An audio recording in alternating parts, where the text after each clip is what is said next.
Hudson Charles Petty was born on July 16th, 1994. Sounds all around you. Sounds in your ears. St. John's Hospital. Your ears here for you. Probably 12. You get lost in the sounds. With 4 pounds, 3 ounces. That was 12 inches long. But this is not a story about me. The story is not about me. No.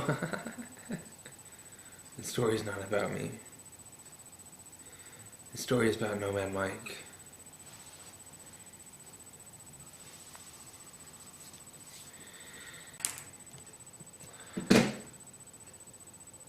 Nomad Mike was born when he was 2. He was born inside of a Rubik's Cube.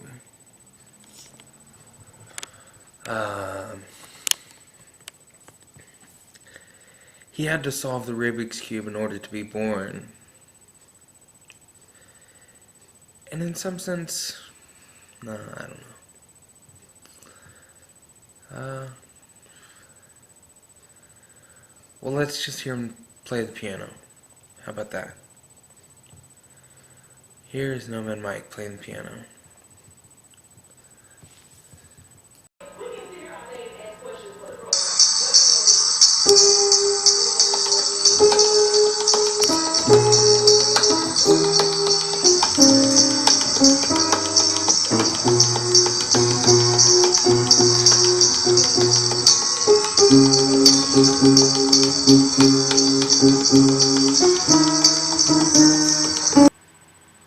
She was an angel with God. Then she rebelled in heaven and got kicked out and damned and cursed and sent to hell. And she became a demon in hell. But then she rebelled in hell. And she got kicked out of hell. Uh-huh. Mr. Petty. Nomad What's Mike up? is an artist. Pretty good. I'm making a short film. Alright. Hey, can the door open for me? The name Nomad Yeah, the door Mike. can be open. That's fine. Alright, thank you. You probably thought someone was like doing bad things in here. Well, no, we just, you gotta leave the door open. Yeah, I gotta leave the door open? Alright. Thank you. Uh-huh. Where was I? I'm in an institution. It's a psychiatric group home. Nomad Mike brought me here. Shame on him. Shame on him. Right? Right. Oh yeah, the name. Okay, so Nomad is the spirit character. She was an angel, then she was a demon, then she got kicked out of hell, etc. She got kicked out of hell.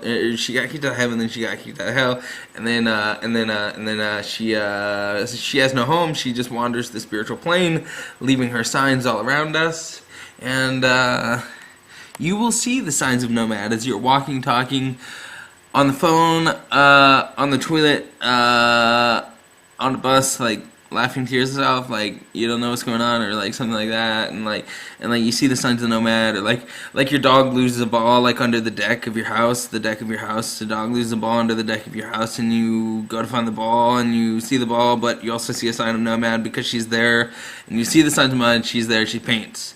Nomad paints. Right. Alright, so, and Mike is the protagonist, one of the protagonists, in the novella that Hudson Petty wrote. So anyways, that's where it comes from. Mike is like a character in the book, so it was Nomad, then it was Mike, and then the title just became Nomad Mike and the Sadness of Dreams, right? And then I had this art show, and I had this. The first line I wrote, the second line wrote itself, and the rest of these words fell, push, spilled from Lord knows where. I do not. Mike was a man with unkempt hair, and underarms bare. Yes, he shaved there. Now he is driving a car. Where does the car go? We are living in the human world. There are many worlds, and heaven is full of angels. Imagine a pencil held, a hand in a room full of air. No body. Mike was a man with unkempt hair. School buses filled with school bus songs and gasoline fuel roll wheels to building and hold the whispered gossip of fourth-grade future accountants, or else what?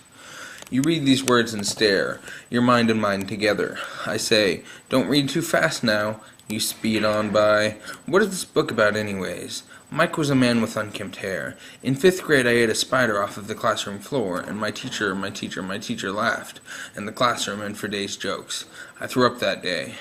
Once I went to Idaho. The sounds of streams, tickling ears, cold, wet feet, rocks firm and shaped by liquid, pressed against earth, the sky so big, field, gold, moving wind. I dreamed once that I created this land. When I was in 2nd grade, I prayed that George W. Bush would get elected. He did. Once the pizza man came, and I answered the door, and I held out the money. He said, that's all the change I've got, and I think about that often. Pizza men and pizza women driving around in pizza cars, delivering, and the pizza gets eaten, and the pizza gets placed in plastic fridge bags for tomorrow. These tomorrows keep rolling in, tide, don't stop. Sarah has 11 coins in her coin purse, and she puts coins in her coin purse when the cashier's hands. Can you see the cashier's hands? God damn, the cashier's hands. And every 3rd or 4th purchase, the cashier's hands touch hers when she reaches for the change. Can you see that life is lived not alone and not together, but somewhere in between? Mike was a man with unkempt hair. Roll in the dirt, the dog, the dangerous, and the awkward sentence left unfinished. Well, we better get something going, or else the sun will set, he said, sounding through wry smile. And the sun was always setting. Day, night. Now, Mike took a seat at the DMV, and Mike was a man with unkempt hair. Now, the second thing you must know about Mike is that he rolled out of bed on a Tuesday and beat his dinner table with a baseball bat, and she almost died. I say almost because none of this is real. Now, in 3rd grade, I learned my multiplication tables faster than anyone, and went around the world 3 times, and around the world was a math game in which the faster contestant advanced, and my teacher I thought was a robot or something because of his vibe, but I'm quite sorry. Now, I have never been out of the country, but I would like to. I think a busy street cart, cut. Okay, start over. Now, Mike was a man with unkempt hair. Backwards, continue on. The first thing you must know about Mike is that he is a man, and a man is a man with a blank and a blank. Now don't go too far to find what you are looking for. Look for things, but don't try too hard when you're bending over, rolled, unadorned. Fall like these words. But take time to illustrate to yourself that you are making progress. Mike knows 2 things. Mike knows how to tie a tie, and Mike knows how to tie a shoe. Take Mike and suspend him above a lake. He's there. Take Mike and put a pencil in his hand. Put him in a room. Put air in the room. Imagine the ceiling is spinning. Mike walked through the ceiling on his toes. He stood in that Idahoan stream and screamed at the birds. Madness is all around us. When I was young, I used to race bikes down a hill of concrete. Can you feel the wind in my face? Don't stop riding bikes, my pop said to the mailman. No, to me. Can you make it into something? Can you make something in that didn't begin? But Mike was a man with unkempt hair, and his shoes touched the floor of the DMV. I can't believe I just wrote that. Mike! The lady at the DMV yelled. How are you? She said. Donnie, from down the street. It's me. I am Donnie from down the street. I'm at the DMV. I'm here. We are alive, Mike. Getting lost in the words is like trailing thoroughly over and under. I played tennis on a day that I didn't eat lunch. In the room of lunch, the lunchroom, the school bus, Mike's spiders. I played tennis when I didn't eat lunch, and I told the tennis coach I was hungry. I really did. I looked up at the sun, and the sun was the tennis ball, and I was God, and I dreamed I created this land. I'm just telling you the basics. I'm just telling you the facts. I said, officer, I did not start that fire. I said, God damn it, these crayons are all broken in this fucking basket. I listened to the radio in my car. Okay, enough. This is shit. Hold the phone. Sarah, Mike. When I was 3, my brother left for kindergarten, and I was sad. I was really sad. When you're young, and the giants, man, you don't know how time works. You're like, Mom, how long is 20 minutes? Because you're just you. And you was an eternal increment of yellow, blue, red, colors and broken crayons, water, pool, backyard, sun, green grass. You was you. And time? Well, time is a thing of the past. Or the future. Yeah. Time is a thing of the future. Alright, here we go.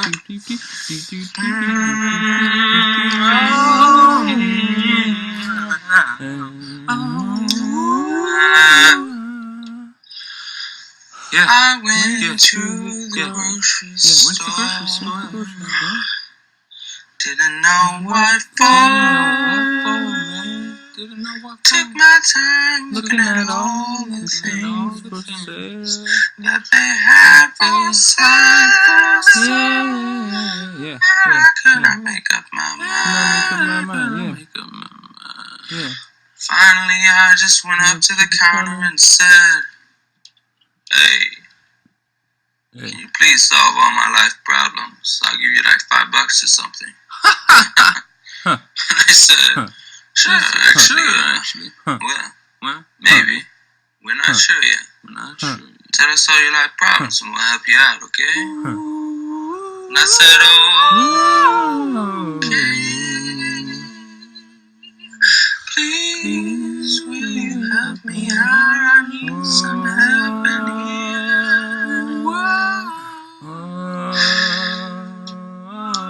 And they didn't solve all my life problems that day, but they did point me to they did recommend the best 2% milk that I could buy. I had never tried it before, and ended up getting it, so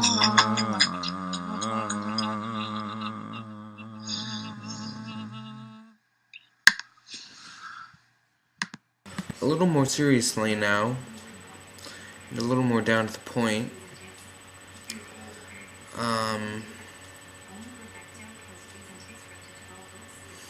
I, Hudson Petty, am an artist and a musician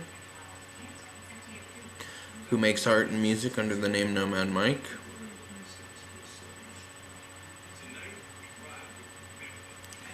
And I decided to make this documentary about myself because I'm stuck in a group home and I like filmmaking, and there's no other really like films I can make. I mean, all I have is my webcam on my laptop, and a bunch of like musical performances or like songs that I recorded, I guess, and a bunch of pictures of my artwork and stuff on my laptop, so it's really the only film I could make. So I decided to make it. And yeah, so as I said before, the name Nomad Mike came from a novella that I was writing, or I don't know if I'm done with the novella or not. It's kind of in a weird state right now, but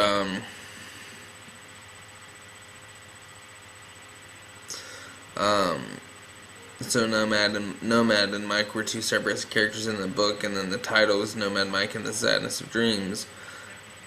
And then I had this art show. I was at a mental hospital in Massachusetts, and they had an art building with a gallery space, a small little quaint gallery space for students, art students at the art building to have art shows, and I had an art show.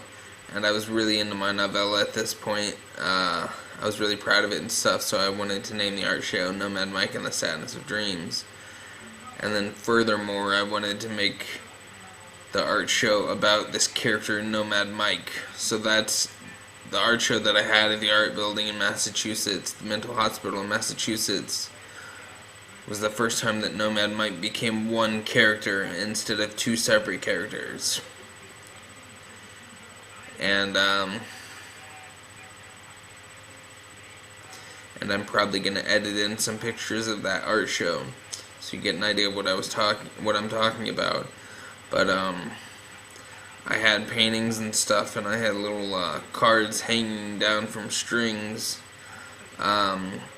with this little story about Nomad Mike. Not really like it was kind of an abstract story or something. Or I don't know if abstract is the right word, but it was like not linear, you know. It just told little snippets about Nomad Mike and stuff like that. And then the last card said, Nomad Mike wishes you a pleasant existence. And that art show was a fantastic time. It was a great experience. A lot of faculty from the mental hospital showed up to the art show, and a lot of fellow art students who worked in the art building showed up to the art show. And it was a chance to talk about my work, my paintings, and to feel like a real live artist, you know, which is always great because I think every artist in the early days doubts that they're really an artist or that, you know, whatever. But I got to have an art show at a mental hospital, and that was the birth of Nomad Mike. When I got home from the mental hospital, I started making music under the name Nomad Mike. So I set up my band camp when I was going to publish my albums and stuff. I set up my name on Bandcamp as Nomad Mike, and that was a further development of the Nomad Mike franchise.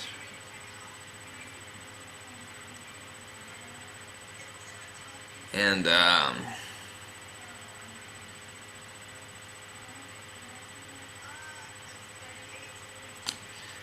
here recently I thought that Nomad Mike was dead, but I guess making this short film about him kind of revitalizes him in a way. For a few days I was signing my artwork Sudsy, which is my newest nickname around the facility and with some friends back at home. Sudsy, and I was signing my art Sudsy because I wanted the new identity. And during that phase I was saying that Nomad Mike was dead, but then he was reborn. I can't remember what rebirthed Nomad Mike, but so yeah, that's a little more of the actual backstory and actual explanation of the artistic story or whatever, you know what I mean, behind the pseudonym Nomad Mike. So there you go.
And what was I gonna say?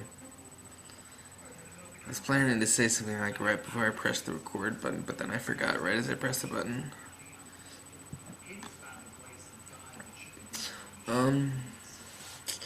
Oh, so yeah, so really when I actually fell into the identity of Nomad Mike was when I started making music. I made an album called Welcome to Your Mind.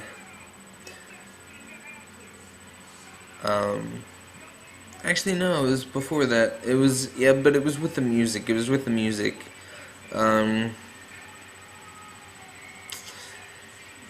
I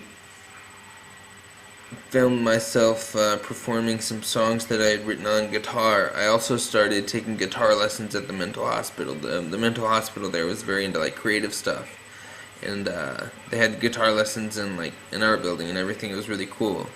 So I took guitar lessons, and immediately on the first day that I went to the guitar instructor, whatever, he's like, well, so what do you want to do on guitar? I was like, well, I want to write songs. So we just started writing songs like right off the bat.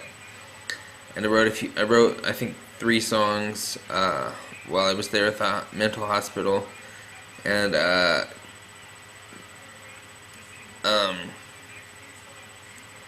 think it was after my art show, but anyways, I recorded some songs and put them on YouTube, and I made my channel name on YouTube Nomad Mike. And I think maybe even towards the end of the my work in the art building at the mental hospital, I began signing my work in M for Nomad Mike. And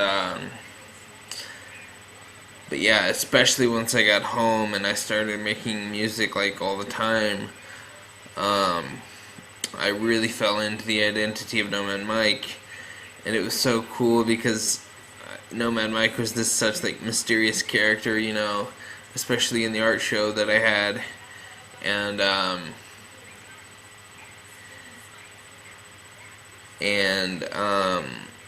he was like this. He was born when he was 2, man. He was born when he was 2. This is so cool. I want to be Nomad Mike, you know? That's what I thought after the art show. After I created that little art show and made this little world for Nomad Mike, you know? I was like, I want to live in that world, you know? I want to be Nomad Mike, and I want to live in that world, that little artistic world that I created during that art show about this Nomad Mike character. I wanted to live in that world, man. I've said that a few times now, but it's true. I really wanted to live in that world. And in some sense, I got lost in that world because I had like huge problems, you know, like I was like firing on all cylinders, like during this time, going to the coffee shop downtown and getting like four espresso shots and a hot cocoa, and you know, just chugging it and like doing a bunch of tai chi in the square downtown, and like coming home late at night and just staying up all night making music, like, you know, wired on the coffee and stuff. And I was making music and stuff, and then I tried to work a little bit, but that was too much, and you know, and during this period while I was making music and stuff like that, I was going to the psych ward like once a month just for different problems that would come up, different reasons each time, which I really don't want to get into in this documentary because it's not important for this documentary. But I was having problems, major problems, once I really fell into this identity of Nomad Mike, because I think I was trying to explore with the music and stuff, like, who is Nomad Mike? You know, he's this mysterious character. Is he like dark and like, you know, he is like crazy? Is he really crazy? That's what I thought at first. He's like this crazy motherfucker, you know, and he's fucking, you know, that's what I was making music like at first. The first album, Welcome to Your Mind, it was like this crazy album, you know, and the second album, The Sadness of Dreams, was even crazier, you know. I tried to dial it back like a little bit and like figure some things out, and like I tried to change my musical like production, whatever tendencies, away from like the psychotic stuff. But yeah, so it's Nomad Mike is an evolving character within my work, and his world is very tumultuous, and Nomad Mike can be quite unpredictable, and it's pretty cool. So yeah. And I think really the Nomad Mike venture became an exploration in a mode of escape for me. Creating this alternate personality and this alternate world to live in, and stuff like that. And I was painting a lot when I got home from the mental hospital. Let's see. I might have some pictures on my laptop. I'm not sure. I haven't checked. Of some stuff that I did in the period pre-group home, post-mental hospital. Some paintings that I did under the name Nomad Mike. And so I might be able to show you those. But I was painting a lot, and that was really transformative for the identity of Nomad Mike. And yeah, so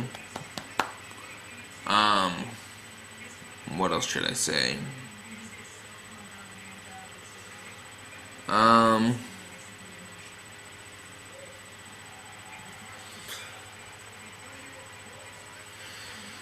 I think everyone explores with the idea of being another person or changing themselves into another person or like something like that, and art definitely lends itself to that, like kind of living in a fantasy world or something, living in a different world. When I create art, it's like I'm just gone, it's like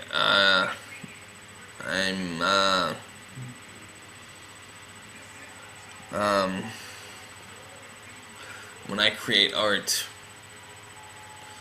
even before the birth of this character Nomad Mike, it felt as if I was living a different life when I was creating art.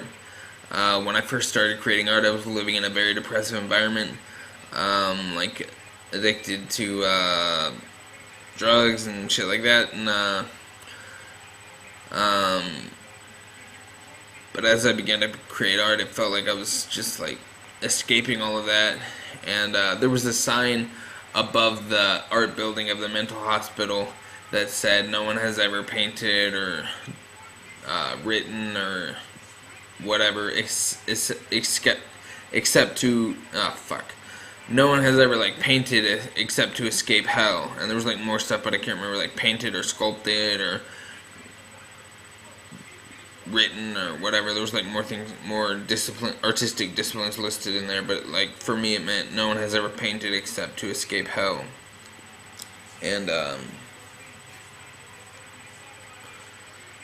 that's definitely been true for me, and I have definitely found an escape from hell through art and painting and music and filmmaking and whatever. So yeah.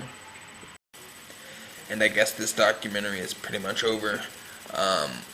My final words of wisdom would be that if you enjoyed if you enjoyed a glimpse into the world of Nomad Mike, if you thought that Nomad Mike was interesting or that music or the art or whatever sounded or looked cool, I would encourage you to create your own world with your own art. You don't have to obviously create an alternate personality, but you know what I mean. You can kind of create whatever you want. It's creativity. That's what it means. You create something, a world, a place to live, a space in which you can explore whatever you want. A space in which you can explore your anger, your fear, your frustration, whatever's going on in your day. You can bring it to the table and put a piece of paper down and grab a pencil, and you can just fucking let it out, whatever. So that would be my encouragement to you through this documentary, and that's really, I guess, the point of the whole documentary, is that art is really cool, and music is really cool, and writing is really cool, poetry and novels and whatever. Creativity is really cool. And that's, I guess, really the whole point of this documentary, besides me, like, buying myself, or, like, buying myself some time, or, like, that's not what I mean, what do I mean? I mean, burning some time. Yeah, that's the actual point of this documentary, is for me to burn some time here at the group home and like satisfy my uh, boredom or whatever, But that the secondary point of this documentary is that art is really cool, and if you haven't explored very much in the world of art, it's waiting for you, and it's wide open possibilities. Thank you, thank you, thank you. Namaste. Thank you for allowing me to take up so much space, so much narcissistic space. I think this documentary is going to be like 25 to 30 minutes long, so that's a long time to take up space in your world. Thank you for that time and attention and everything like that. Blessings upon your artwork. Blessings upon your creative endeavors. Amen. Namaste. Thank you.